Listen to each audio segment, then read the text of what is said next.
This next slot is our power ranking slot, which has become known as Two Pricks, One List. BOLLOCKS. Galway fancy dance.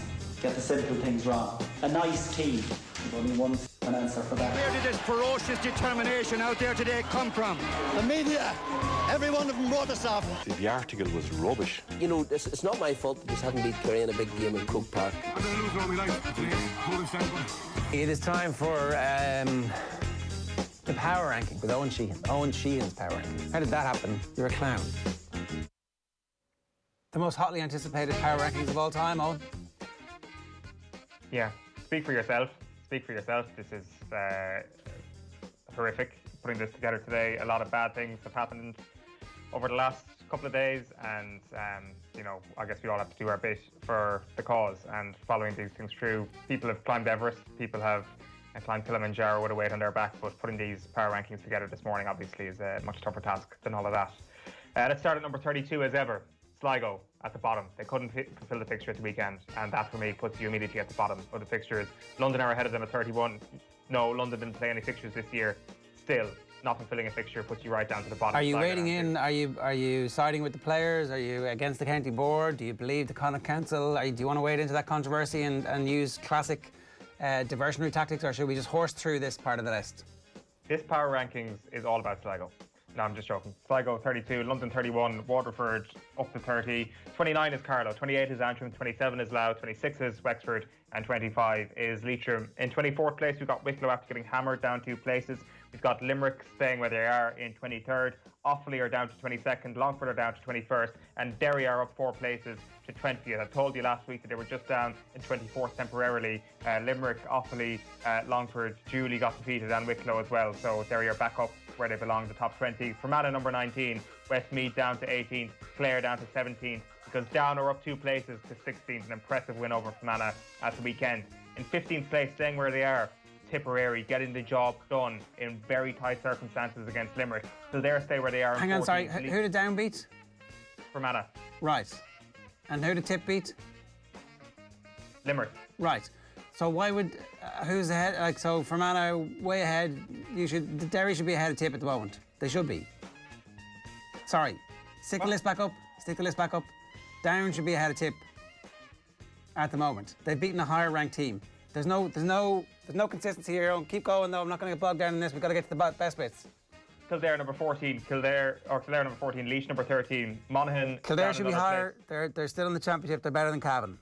Oh, look at you! All of a sudden, tooting your Kildare coloured horn. All of a sudden, better than Monaghan. You tried to disassociate yourself from Kildare GAA, like an issue in the family for recent months. So don't come at me with Kildare should be higher in the list. Monaghan down to 12th. Cavan down to 11th. Meath are up to 10th. Are you happy, Meath people? I'm sure you are. Being a top 10 team in the power ranking seems to be the only thing that obsesses you every single week. How about going and actually contending in the Leinster Championship this year? Maybe then you'll actually go higher. But look, have it, number 10. Good luck. Congratulations. Armagh down 1 place into 9th. Let's get into the top 8. Galway down 1 into 8th place. Roscommon down 1 into 7th place. Tyrone down 1 into 6th place. Kerry down 3 in 5th. Out of the top 3. Down to 5th. Let's just linger on this so everybody can get this in, right? A few mistakes you've already made. I don't know why Roscommon are still in the top 8. That was a very, very disappointing performance from them. They didn't lay a glove on a Mayo side that they have caused trouble for in the last couple of years. The best team in the country, according to you. Mayo, but the best team in the country. They should have been number 1 a couple of weeks ago. Roscommon didn't even start a fight. They didn't even start a fight. So I don't think they should be in your top 8 anymore. I think, actually, I probably did Cavan a disservice. They're still in the championship. They should be higher. Roscommon needed to come out of your top 8. They also need to be behind Galway, who are still in the championship at the moment. By default. But look, if Galway had the game against Sligo, you would have put Galway ahead of Roscommon. I think they're being unfairly punished. If Galway had any kind of a run out last week against Sligo, they would be ahead of Roscommon. They're still in the championship. They shouldn't be getting penalised for this. And we don't know what's going to happen with this Galway team. They're not getting penalised for this. They're not getting penalised for this. The only reason that they're down is because of who's in 4th place, because there's obviously been a massive jump into 4th. I'm not sure if you want to get into that. I'm happy to just leave it here. Let's go. Let's just kill the slot right now. Okay, 4th place. Cork up 5. Well done, Cork. I hope you're happy, Cork. Fair play to you. You won 1 game. Let's see how far you go. Number 3 is Donegal. Mayo up to second place, and the Dubs are number 1 because the Dubs are going to hockey everybody by 17 points. And maybe let's just kill this and should we start previewing to see if Dublin can do the 7 in a row? Maybe. No, I think we need to just stick the list back up from here because I just need to see this, right? So Dublin are 1, Mayo are 2, Donegal are 3, Cork are 4, and Kerry are 5. This is a Kerry team who started the year with pretense of winning an All-Ireland. With the actually, you know what? Last year in the All-Ireland, if we had realised that the Dubs were down to 14 men and their goalkeeper was out, maybe I could have just scored a goal from the halfway line and it would have been one of those most famous goals of all time. And here they are 5th on the power rankings zone. That stings. Cork are ahead of them in the power rankings, even though we know if that game was played 99 times out of 100, what would have happened? Kerry would have won. I just can't wait for next year, really. We're going to have a vaccine. We're all going to be juiced up on the mRNA at Páirc Uí Chaoimh or Fitzgerald Stadium, watching that 15-point hammering in favour of Kerry happen. But sometimes you just have to hunker down and actually just accept the reality of the situation, which is Cork were the better team on Sunday, and as a result of that, I have to give them their dues on the power rankings list. There will be a tendency, of course, to say that Kerry came closer last year to winning the All-Ireland than Cork will come to winning the All-Ireland this year. There's no question about that.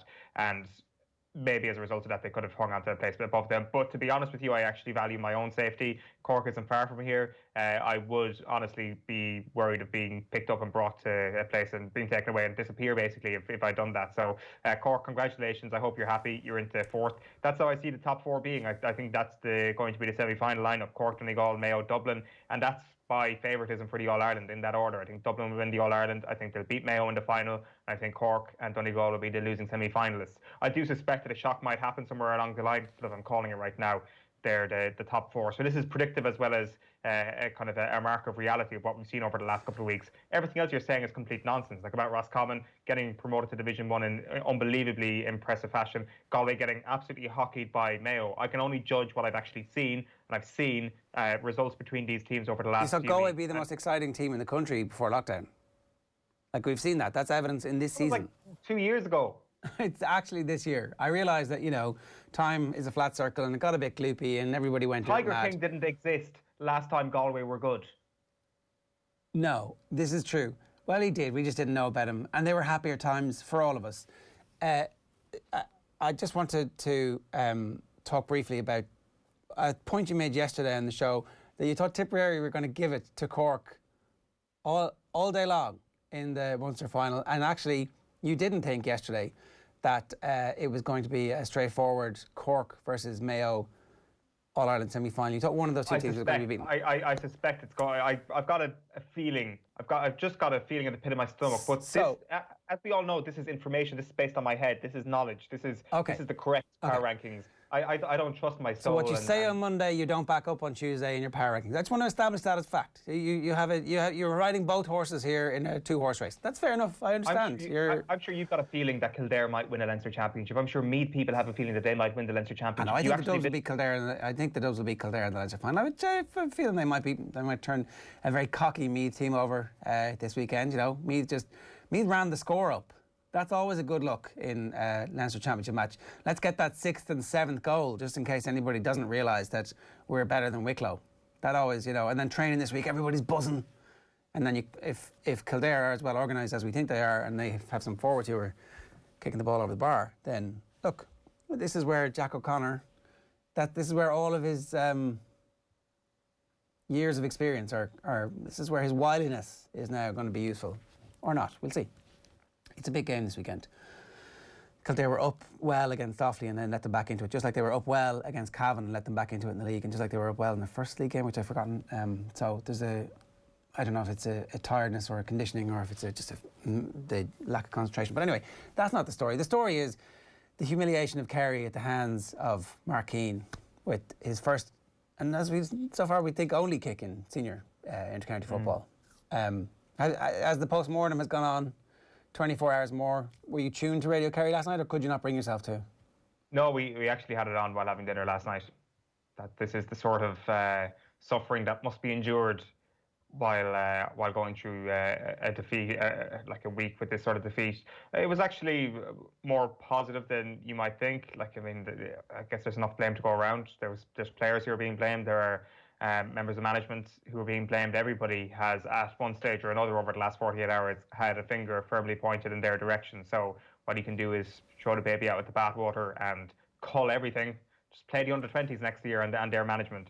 Or you can actually address what's gone wrong within the camp and try and make everybody that bit better and everybody that bit more focused for next year. Surely that this sort of thing can't happen for a long, long time again. And I'm talking about being red-hot favourites and losing a game like that, losing focus, losing the drive and hunger to actually beat your most ferocious rivals, people who believe that they are better than you. Like, let's not shy away from this. Like, other than football, Cork people probably believe they're better than Kerry people. Yes, but not in football. In every other walk of life. So that should be motivation enough to keep your foot on the throat into one thing you think you are better than the mat. The one thing you know you are better than the mat is football. You have to keep your neck on the throat of Cork when it comes to football. Otherwise, Cork people will come along, dig trenches at the border and push Kerry out, and Kerry will become an island and will just float out into the middle of the Atlantic somewhere. This is the one thing that keeps us sane in Kerry, is beating Cork routinely. It is the one thing that gives us importance in our corner of the world. The one thing where we can make jokes like the only good thing coming out of Cork is the road to Kerry, and laugh at that, laugh at how funny we are, laugh at Cork. But not on years like this. And if you could pick any year in living memory, any year of the last 20 years for this defeat to happen, you would pick every year except for this, because you just know that if there was a backdoor this year, you just know that if they'd got a second bite at that, they would have been in a much better position to beat the spread, as you had put the money on at the weekend, to go and actually use that as a launch pad to win in All-Ireland, potentially. But not this year. There is no backdoor. We've gone back to the 90s because why not? Because the hurling get their backdoor because they're special. Football don't get their backdoor because who knows? Brent Pope has that great saying, never give a sucker an even break. And all Kerry did was give Cork an even break all of that first half, when they had goal chance after goal chance after goal chance, when they were missing free after free. Cork must have been looking around going, geez, we're getting hammered here. What's the score? Oh, we're in front.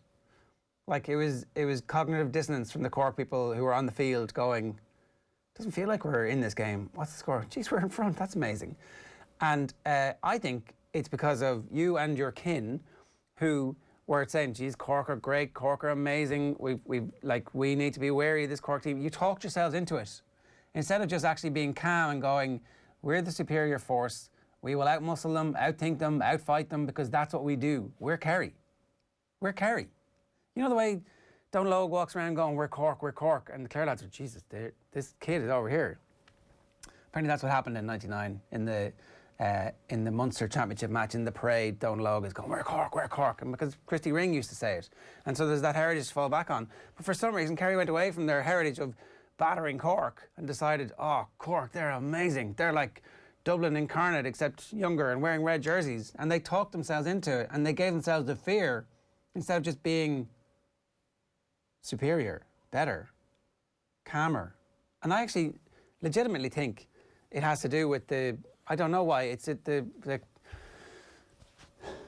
Yerism, legitimately. I think that it has an impact where you're like, look, we've got to take this Cork team seriously. No, you don't. You go out there and you kill them. You don't stop killing them until they're dead. And then you kill them again. When they're zombies, you shoot them through the heart again. The Yerism doesn't exist in the Kerry camp. I don't, like, I think it's something you develop as a period of time. If you're talking about pundits, for example, if you're talking about people who would have a platform, I think that's something you probably develop over a period of time. It's very rare that you would actually speak to somebody in a camp, like obviously like off the record or anything like that, and think they're being defeatist about anything. Not defeatist, it's the opposite. It's where you talk yourself, you prevent your own superiority. You don't want to be seen as arrogant because you think that they'll pin it up at the dressing room wall, and you take it too far to the point where you talk the opposition up so much, you're like, actually, I've got it into my head now. My magic realism has become real. I've talked Cork into existence. Cork are a grand team, nice, no real badness about them, really, at this stage. A bunch of young, very talented kids who are coming off a very successful Division 3 campaign where they've had the opportunity to try out new stuff and grow, and they clearly have a brilliant management team, and they've got a bunch of players who are incredibly committed to it. But how many points in an All-Ireland final would Dublin beat Cork by at the moment? In an All-Ireland final, we're still a semi-final and they're not easing up. 12. They're beaten by 12 points. they're not a nice, like, I mean, they're not a nice team. That's what I don't think that's fair. First of all, on Cork, I think that they actually have a real edge to them. Like we saw the sledging of Peter Crowley at the weekend. Like where was, but like this, but I'm not going down the path here of going after Cork for that whatsoever. Like they were punished for that. But if I'm a Cork fan seeing that, I'm pretty happy to see that. I know they've given away a stupid free. It was a stupid free to give away. But okay, I mean, I'd like to see a bit more. I'd like to see a bit more. You want to see that from Kerry as well.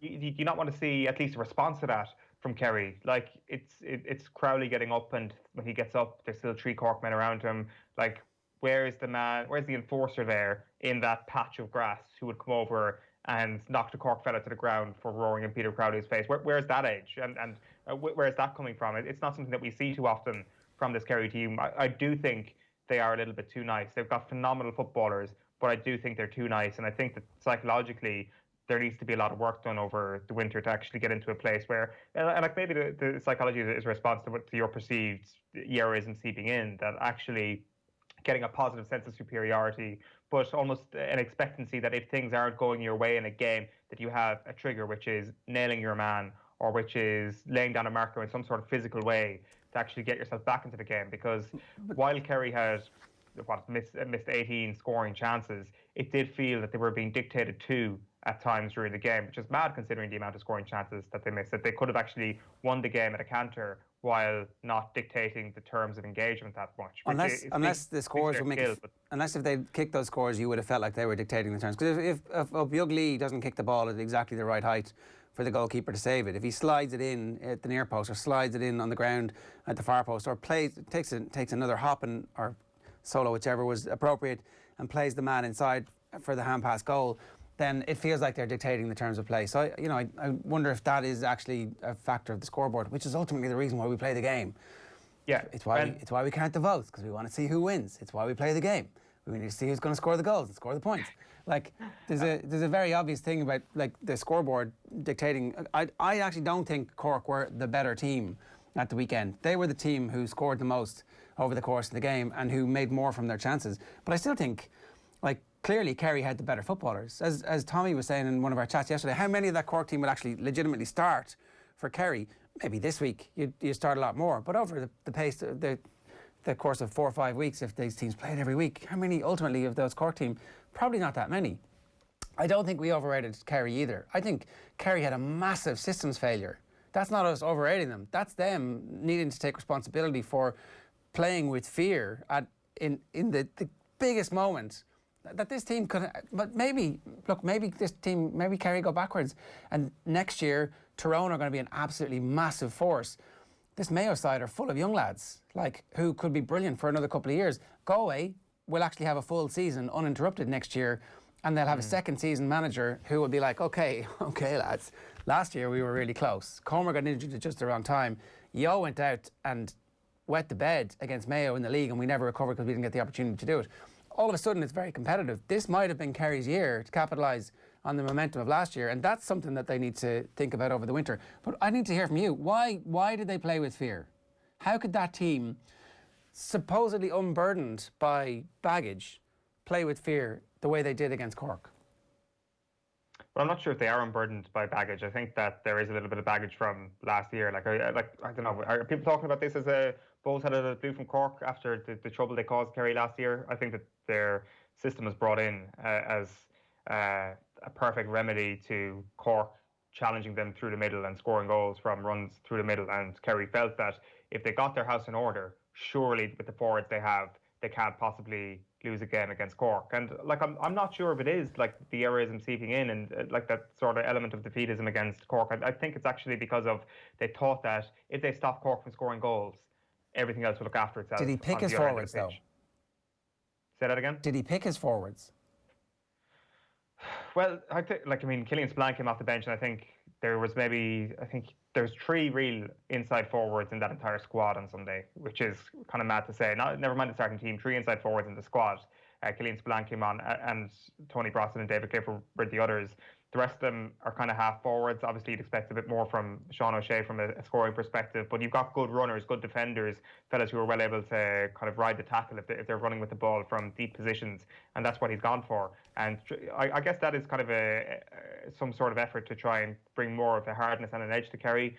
But if you don't have the mentality to back that up, then it's probably going to fall flat. So I just think that maybe there wasn't enough work done on the attack, or maybe not enough thought given to how they're actually going to break Cork down. Because all the efforts were on the defence. But then you can still counter that with saying, well, they did have kind of like a skills execution failure as well if they've left that much after them. Like how much more could the system actually bring in terms of scoring opportunities for them? But like on the goal opportunity, like I've been saying it for the last few weeks, Kerry's goal scoring record is bad, very bad. Like Donegal, Tyrone, Mayo, Cork, all have, Dublin obviously, have a better goal scoring rate than them by a distance. Actually, if you're looking at it, the championship, if you're looking at it since the start of 2019 across all competitions, Kerry have a worse goal scoring record than all of them. They beat you by scoring 120, 121. That's how Kerry win. They don't beat you by scoring 412. Whereas Dublin can do 412 or they can do 120. Kerry have one way of beating you, and it's by scoring 22 scores. It's death by 1,000 cuts, and there weren't 1,000 cuts for them to take at the weekend. No, there was 11. Okay, last question. How good are Mayo? Excellent, excellent, really excellent. I think it is going to be a Dublin Mayo final, and like what you talk about there with the use of Mayo as well. This is not just like we've moved away now from the narrative around Mayo, which is one last hurrah. Can they do it? Can they go back to the well one more time? That narrative has completely disappeared from Mayo. There's a huge degree of hope around this Mayo team that if they end up losing yet another All-Ireland final this year, it actually won't matter as much as it mattered in 2017, 2016, because this Mayo team are going to be stronger next year, you suspect. These young players look like they have the mentality for championship football. They look like they can slog it out on a tough winter's afternoon. I know they lost their last game in the league, but you have to be unbelievably hopeful about this Mayo team. And the score they racked up against Galway was outrageous. Like, absolutely incredible. Not letting Roscommon get a peep at the weekend. A really good Roscommon team. And I do, in fairness, I do agree with you. I think Roscommon were desperate at the weekend and definitely should have been a lot better than they were. But I think Mayo deserve a lot of credit for this. And Cillian O'Connor, maybe doesn't get, like, he definitely doesn't get hailed as much as Dean Rock, for example, despite it also being a record-breaking scoring forward. But to be a record-breaking scoring forward for a team that's not winning All-Irelands, the mentality that takes to come back year after year after year and ratchet up massive scores and to do what he's doing from play, to do what he's doing without the ball in his hands this year as well, is seriously impressive. And if Cillian O'Connor continues that pace and keeps fit, which has been an issue for him, then this Mayo team is outrageously good. And like they've been somewhat forgotten in recent times, and the hammering against Dublin last year was a hard one to take. But I think really, if you want, as a neutral, and I know people will say this is anti-Dublin bias or something like that, but in fairness, you kind of have to be a little bit anti-Dublin if you want a good championship sometimes. And if we want Dublin to get a game this year, to put it bluntly, we need Donegal to be their semi-final opponents, and we need Mayo to be their final opponents, because there's no one else in that list that are properly going to give them a game. All right, that is this week's Power Rankings in the books. It was a tough one for Eoin to go through, but he survived it anyway.